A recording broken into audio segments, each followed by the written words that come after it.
ನಿಮ್ಮ ಗಂಡ ಸುಂಗ್ರಪ್ಪ ದೇಸಾಯಿಯ ಸೋರತನ ನನ್ನ ಮುಂದೆ ತೋರ್ಸಕ್ ಹೋಗ್ಬೇಡ್ರಿ.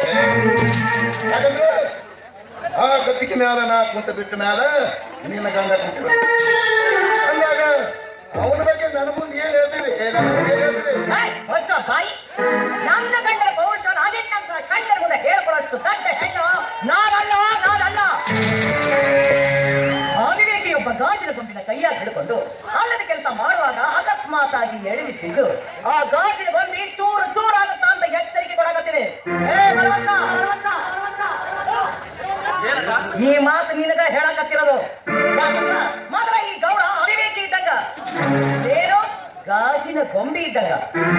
ಅವರ ಕೈಯಾಗ ಸಿಕ್ಕ ನೀನು ಚೂರು ಚೂರಾಗೋದಷ್ಟು ಅಲ್ಲ, ಮಂಗ್ಯಾರ ಕೈಯಾಗ ಕೊಟ್ಟು ಮಾಡಿಕೆದಂಗಾಗ್ತೇ.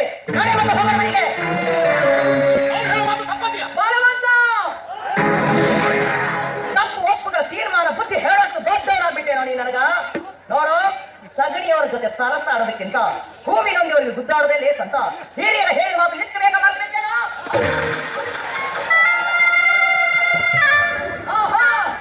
ಏನಾದ ಶಬ್ದ ಉಚ್ಚರಿಸಿದೆ ಆದ್ರೆ ಪರಿಸ್ಥಿತಿ ವಿಕೋಪಕ್ಕೆ ಹೋಗುತ್ತ. ಗೌಡ, ಊರನ್ನ ಸುಡಬೇಕು ಅಂತ ನೀವು ಹಚ್ಚಿರೋ ಬೆಂಕಿ ಬಿರುಗಾಳಿಗೆ ಭುಗಿಲೆದ್ದು ಮತ್ತೊಬ್ಬರ ಮನೆ ನಾಲಿಗೆ ಚಾಚೋಕ್ಕಿಂತ ಮುಂಚೆ ನಾ ಸುರಿಯೋ ನೀರಿಗೆ ನೀವು ಮುಖಾಮುಖಗಳ ಮೂಲೆ ಹಿಡಿದು ಕೊಂಡಬೇಕಾಗತ್ತಾ? ಇಲ್ಲ, ಬೆಂಕಿ ಒಳಗ ನೀವು ಪ್ರಾಣ ಹೋಗತೈತೆ ಅನ್ನೋ ಜ್ಞಾನ ಬಿಡಬಾರ್ರಿ.